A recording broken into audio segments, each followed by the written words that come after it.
Tesla is recalling 53,000 vehicles, actually over 53,000. It's almost 54,000, because of a software quote-unquote feature allowing it to roll through stop signs at up to 5.6 miles per hour.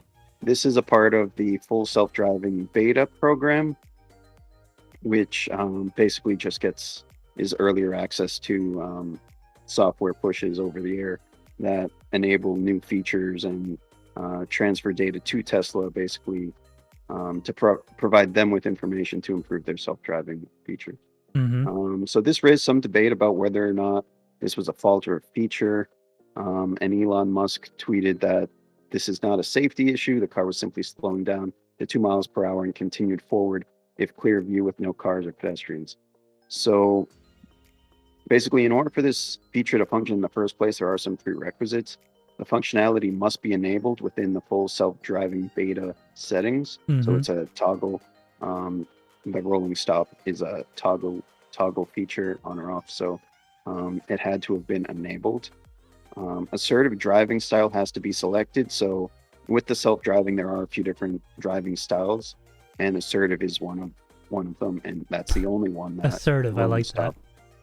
Yeah, assertive. Yeah, you can kind of figure out what that means. Not aggressive, it's assertive. Assertive. Yeah, that's totally different. Yeah, and the vehicle must already be traveling below 5.6 miles per hour for this feature to kick in. And no relevant moving vehicles, pedestrians, or cyclists are detected near the intersection. And all roads entering the intersection have a speed limit of 30 miles per hour or below. So those are the qualifications for this feature to actually function. Okay. But Tesla is recalling vehicles and pushing out a firmware update in early February that will, I guess, remove the feature entirely. But yeah, I mean, it basically argues the point: are our rules of the road as we know them becoming obsolete? And should a self-driving vehicle be allowed to break said rules based on calculations of the risk factors? And should a self-driving beta be something accessible to everyday motorists? So Especially if it's obviously, a beta. yeah, I mean, they call it a beta, and that's what it is. So a few different talking points here, but first things first, rolling through a stop sign. I don't think there's any state that says you can roll through a stop sign in terms of like the legal terms. I think that's breaking the law in any state. If it's a stop sign, you have to stop. It's not a Full yield. and complete stop. End quote. Yeah, exactly.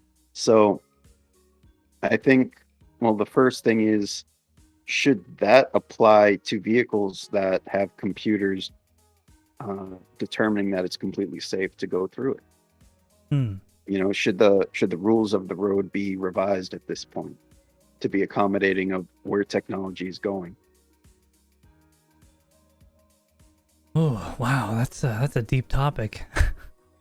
Yeah, maybe we won't spend so much time on it. But Yeah, I mean, we'll spend some time. So, I mean, did you have anything else on that before we go on to that question? no, that's pretty much it. So they're recalling the vehicles officially, but it's most likely you don't have to. I don't think you have to take your vehicle in. They're just going to push out a over-the-air update to remove the feature. Yeah. So before we answer the question at the end of your thing there, let me just look at chat real quick. Oh, thank you. It's red bullseye guard. Okay, I'll try to remember that, my friend. Bullseye guard. Bullseye guard says the Tesla rolling stop feature. I think he's referring to. He says it's a feature. That feature is called being a human, I guess. That's great. Oh my God, Tesla's greatest enemy is here. Taines is in chat. John Z says self-driving fun. Roar. Jetsons anyone? Yeah. I guess maybe then I could fold up my car and put it in my shirt pocket. All right. So are our rules as we know it becoming obsolete? Should a self-driving vehicle be allowed to break said rules based on calculating risk factors? Should a self-driving beta be something accessible to everyday motorists? Oh man, dude, we're gonna get into like some like again, we like go into some theology and some like ethics and Yeah, there's a lot. There's a lot to it. I think the self-driving aspect is going to be the future. I think, unpopular opinion, whatever you want to call it, kind of like how, you know, society changes and updates. I like driving my own car, but there's times where I'd rather just get in and not pay attention, especially like long trips. So I think self-driving is a luxury feature for now, but I think it's kind of like cruise control is going to become more standardized as we go into the future. I don't think it's going to go away. Even if we continue to have accidents or other issues, I don't think any place or any nation is going to outright ban it because of the, I mean, think about it. So let me give you an example. Everyone knows an elevator today. In the very beginning, the elevators had a dude inside, or usually a man, sometimes it was a woman, that would operate it manually. So he can potentially turn the elevator on while the doors aren't all the way closed and someone is halfway through and chop them in half. There were no safety features, right? So what they did was completely remove all human control. All you could do is ask the elevator to do something. And that made people a lot safer and arguably made the elevator a lot safer. So the same idea with self-driving cars, you remove the human completely out of the equation and then it's safer, so to speak. Now, of course, we all know the instances where the car crashes under the truck because it thought it was the sky, because a large flat object, all that stuff. I don't take this the wrong way, guys. I think that is problems we're going to continue to have till we perfect the technology, and it's a risk we all take if we choose to use this technology. Now, with that said, let me give you a statistic here that everyone leaves out. I don't have the exact numbers, but it was in a story somewhere. Basically, the amount of miles driven on autopilot versus the amount of miles driven as a human, the accident ratio was better for the autopilot. Now, yes, it may all have been highway driving, which is less likely, but the statistics don't lie when it comes to those numbers. So there is that. Now, as if we should have new rules for self-driving cars, I don't know how to answer that. One thing in Europe that they're trying to pass is that when a self-driving car is in autonomous mode, there's a light that turns on the back to alert other drivers to let them know that the driver is not in control of this vehicle. The computer's driving it. That is something that could be possibly great, but as we all know, in America, we got to consider trolls. So that might just become a, hey, come troll me, the computer's driving. So should we change the rules? I think so eventually after it gets more adopted. Because honestly, these rules that we have don't really apply. I mean, theoretically, the cars could just never stop, right? If they time everything perfectly, they won't ever hit each other going through intersections. So why, we could hypermile to the max and essentially never stop your car from work to home. That's what I got to say about that. Yeah. Yeah, I mean, I think the statistics do show that self-driving vehicles are in fewer accidents than the normal average already. But I think if it were all self-driving vehicles on the road, then it would be even less than that. So I think widespread adoption is sort of where it's going to come into its own, and we'll see that it become, when it's like more than 50% of vehicles have this feature, then maybe we'll start to see the rules of the road changing. Until then, I think you still need to have rules that apply to everyone. So you can't have vehicles that can run the stop sign and then other ones that can't. That would create dangers on its own, just for not losing that predictability. Oh, that car, there's a stop sign up there. I expect that car to stop. And then if it doesn't, that's its own thing. Yeah. So I think once we see more adoption of autonomous vehicles, we will see rules of the road changing. Whether or not that's widespread or, we'll have special lanes on the highway for autonomous vehicles so that they can operate independently and alongside each other rather than with, human drivers mixed in. I think that would be a safer strategy than just changing the rules of the road to accommodate the more computerized vehicles. But I think highways, first of all, the place to start with that. It's typically more predictable scenarios, less extreme inputs in terms of what you need to do. You're just going down the road more or less. So You're essentially driving straight. yeah, all you have to do is keep your lane and occasionally switch lanes. But if you dedicate a lane to autonomous vehicles, then you shouldn't need to be switching lanes. It would be sort of like a train with no track. So yeah, in terms of the rules of the road changing, I don't think that's what we're going to see, but I do think that this is a sign that they will be changing at some point, because there are benefits to a vehicle not stopping at a stop sign and rolling through it cautiously, effectively making it a yield.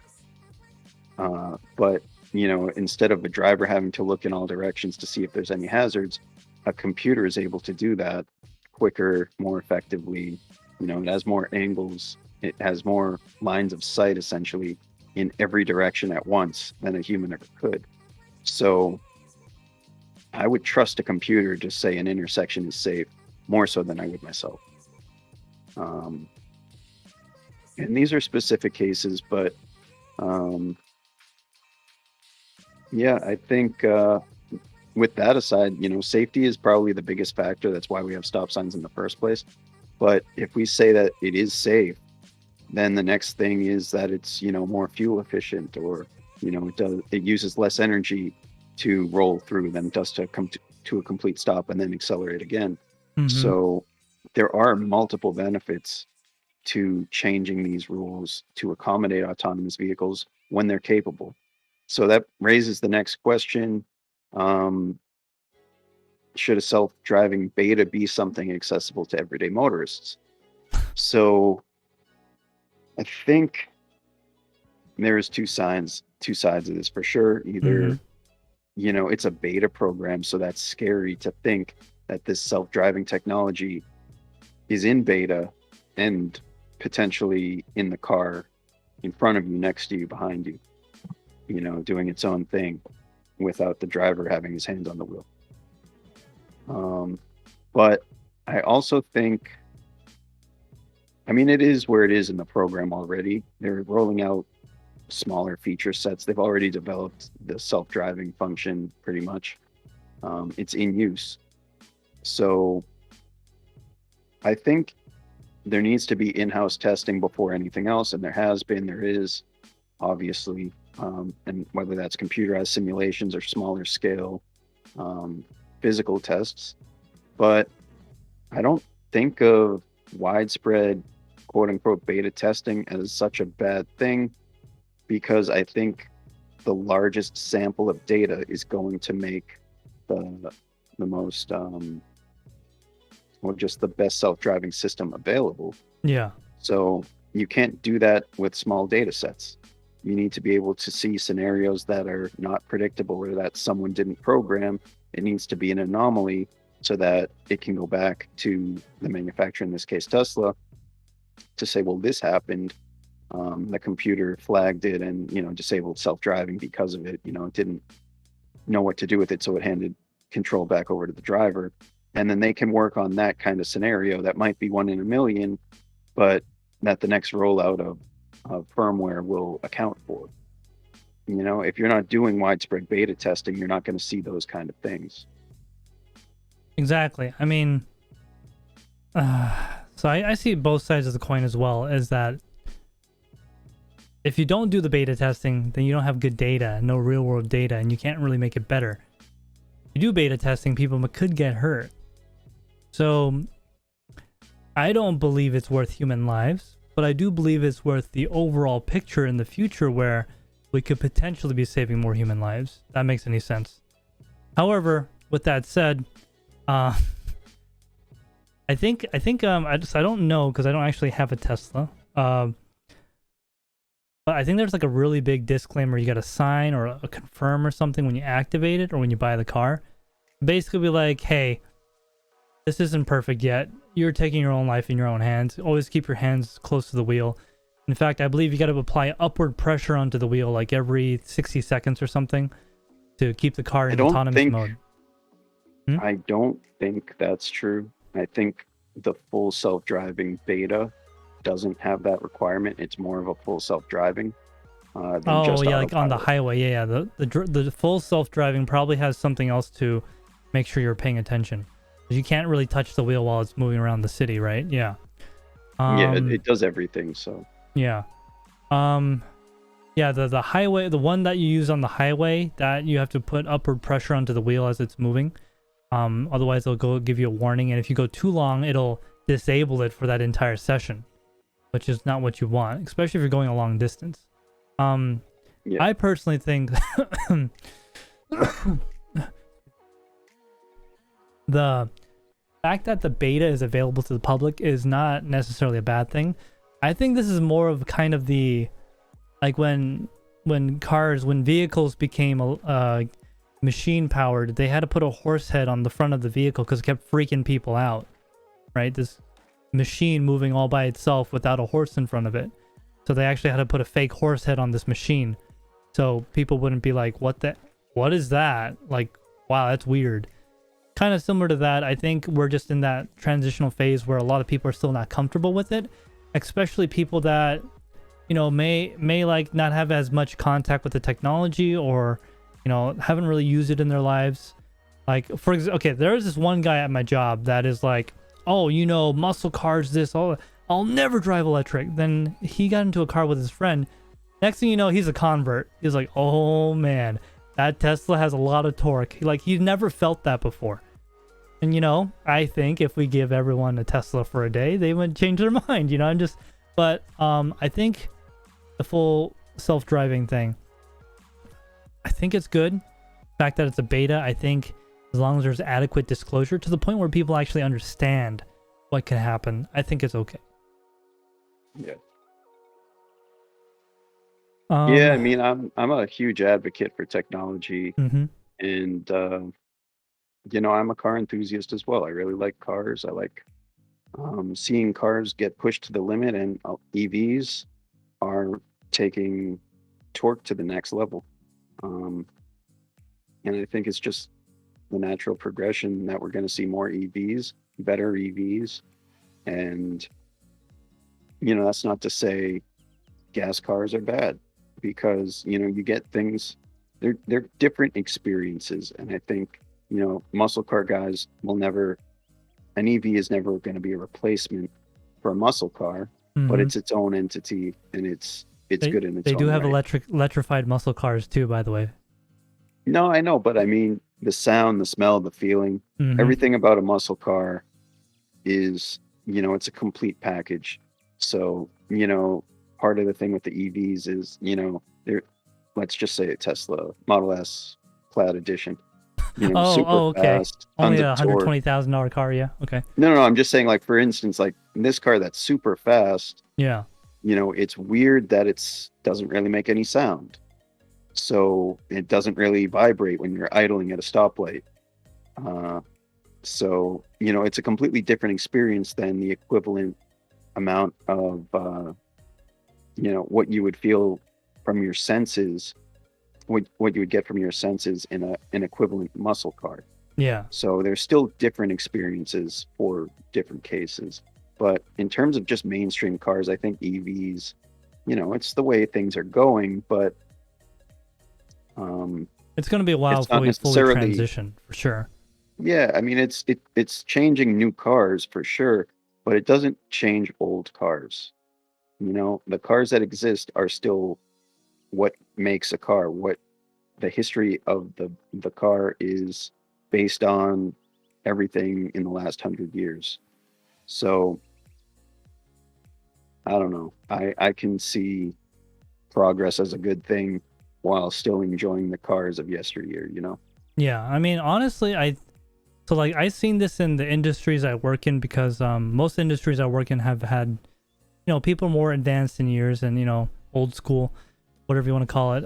I think this is more of a cultural thing, and that as the new generations grow up with, you know, exposure to new technologies and such, it'll become more normalized to where, I don't know what to say. Like, it's not going to go away like gasoline cars, right? They're get I'd say it's gonna be at least 100 years, maybe, before. I don't think it'll be that long. Like, I'm just saying, before, like, okay, let me give you an example. Like a Model T, right? We don't have any. Okay, we have very few people today saying, "Man, the Model T was the best car ever." You know, every car today is just, you know, you don't even feel the road. That was a real man's car. We don't have anyone saying that because we grew up in a different era. We grew up with new technologies, huh? You haven't read the chat, have you? No, why? No. We'll get to the chat in a minute. Yeah. I was gonna say we will look at that at the end of the session, but like, no one goes like, "Oh man, Model Ts were so great." You know, all you people driving those cars today, they suck. Model Ts were, you know, we don't have anyone, essentially, like nobody really says that, and I think that's just to be clear. Yeah. No, go ahead. Finish your point. I was gonna say just I think it's progress in the sense that we're going forward with newer technologies, newer culture, newer society, and it's not necessarily that something is bad, but rather it's changing. If that makes any sense. Like, I think it's gonna be a while before we have too much infrastructure, too much like stuff invested into gasoline powered cars to make them ever go away for like a while. 50 to 100 years, my opinion. And that's all I gotta say about that. Forrest Gump says. Yeah, just to be clear, we're talking about Tesla. We're talking about EVs, and we're talking about autonomous driving. But gasoline-powered vehicles and autonomous driving are not mutually exclusive. So I think we're going to see widespread autonomous driving vehicles well before gasoline engines and are not in production vehicles. Yeah, for sure. I mean, I'm trying to think in my head, but because, you know, autonomous driving is not that common yet, but I know like some Mercedes have like collision avoidance and stuff and lane keep that's not autonomous, but it's essentially the same thing, just like a autonomous light. Features like that, Toyota Safety Sense, stuff like that has been around for at least 10 years, where collision detection, where they'll pre-tension seatbelts when they anticipate a crash. They'll automatically do panic braking, even just radar cruise control, lane keep assist. Stuff like that, driver awareness aids, stuff like that has been in vehicles for, you know, a dozen 10 years at least, 10 to 15 years. So that's kind of like level 1 autonomy, but it's just a matter of, you know, more time, more development, and becoming more mainstream. So like any new technology, it's going to be exclusive, like Lexus, Mercedes, Tesla, for the Cadillac, you know, for these crazy features because they cost money. Exactly. You can't put it on an $18,000 car when the technology itself costs half of that. Yeah, they wouldn't have much room for profit if that was the case. They'd be giving the things away.